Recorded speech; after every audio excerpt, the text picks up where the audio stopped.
Social మీడియాలో automatically empanel కావాలి. Social మీడియాలో మీ ఫోన్ అన్నది ఈరోజు యుగంలో మీ దగ్గరున్న గన్ను. మీ దగ్గరున్న గన్ను ఈరోజు యుగంలో, ఈ సోషల్ మీడియా యుగంలో మీ దగ్గరున్న ఏకైక వెపన్, ఏకైక గన్ను మీ ఫోను. ఆర్గనైజేషన్ పరంగా మీరు దాంట్లో ఎంపానల్ అయిపోయి ఉండాలి.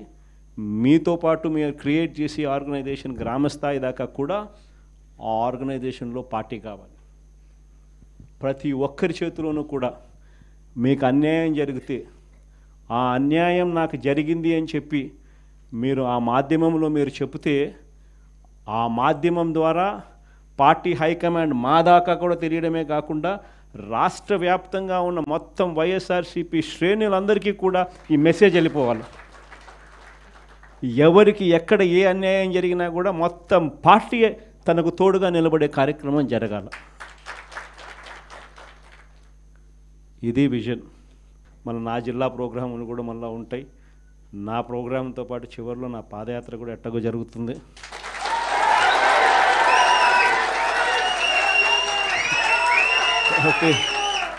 కాబట్టి ఆ టైం వచ్చినప్పుడు ఇంకా మీతో ఇంకా ఎక్కువ మమేకమయ్యే పరిస్థితి ఉంటుంది.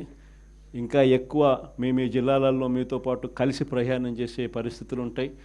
ఆ కలిసి ప్రయాణం చేసే పరిస్థితిలో మిమ్మల్ని ప్రతి ఒక్కరిని పేరు పేరున పిలిచే పరిస్థితి కూడా ఖచ్చితంగా ఉంటుందని కూడా చెప్తాను.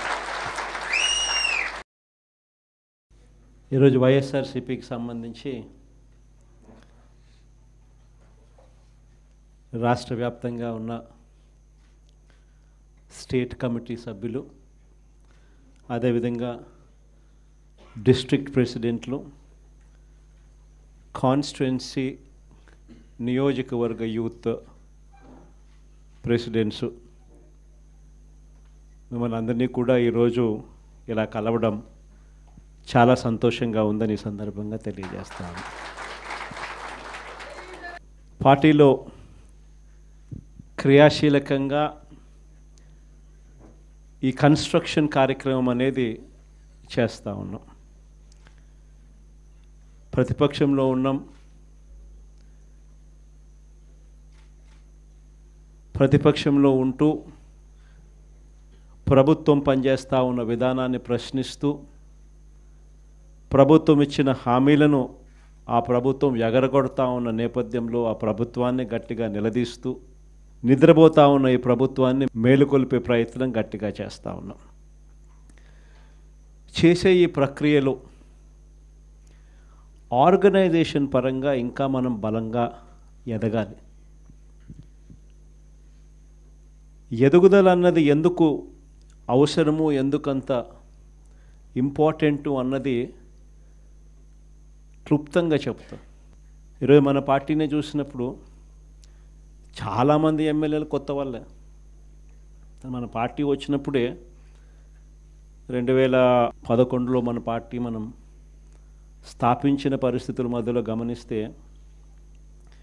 నేను అప్పట్లో కాంగ్రెస్ పార్టీ నుంచి బయటకు వచ్చిన. నేను బయటకు వచ్చినప్పుడు నాతో పాటు వెనకాల ఎవరు లేరు. నేను మా అమ్మ ఇద్దరం మాత్రమే బయటకు వచ్చినాం. అక్కడి నుంచి మొదలైంది ప్రస్థానం.